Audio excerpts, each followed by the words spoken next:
আগরবাতি মোমবাতি নিয়ে আসবেন, উনি জ্বালাই দিব, আপনার নামে জ্বালাই দিব। আপনি যে মনোবাসনা নিয়ে আসবেন সেইটি মায় পূরণ করবেন, বুঝছেন? এটা একটা ধর্মস্থান, বাবা সবাইটাকে ধরে আছে। আমি সেবা দিছি, আমার সামনে 3টা লাড়া দিছে জঙ্গলে। হ্যাঁ, কিন্তু সন্ধ্যাবেলা থেকে আর একটা সেবার টাইম না, ওই টাইমে সেবা নাই না। আমি আবাস পাইছি যে মায়ের পরে সেবা নিব, তো আজকে আমি আসছি যে সেবাটা নিছে কিনা, আমি ঘরে আবার সেবা দিয়ে আসছি। যেখানে সেবাটা নিছে কিনা আমার একটা জানা আগ্রহ না, পরে আসছি যে আসে দেখি হে উত্তপ্তই মাকে সবাই উত্তপ্ত করতেছে, ভিতরে গিয়ে যন্ত্রণা করতেছে। আপনারা দূরে থাকবেন, সেবা নিয়ে যায়। ওই বারুলায় বা বারুলার পুত্রবধূ আছে, ওরা আপনার সেবা নিয়ে ওখানে পৌঁছায় দিব। এইভাবে রাখেন, মা ঠিকই শান্তি পাইবে এখানে। এখন সব বলতে এটা কেউ সম্পত্তি না বাবা, এই আমাদের সবার সম্পত্তি।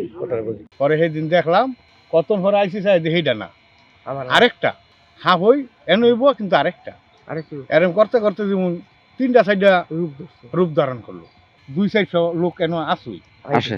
হ্যাঁ, কিন্তু আবার এই দেখা গেছে 2টার পরে থাকে না, সবাই যায়। সাপ তো একজন মানুষ দেখলে সব জায়গা, কিন্তু এত শয়ে মানুষ এনে খার হইতে ইয়ার ভিতরে হাফ বার হয়ে আই।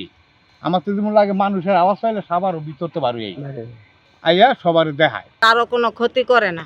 আমরা এই মাসে মুখের লাড়ই নিয়ে ক্যামেরা নিয়ে তোলে, মোবাইল নিয়ে, তবে কে কোনো কথা কয় না। দুধ দেয়, দুধ খায়, হ্যাঁ, কারো ক্ষতি করে না।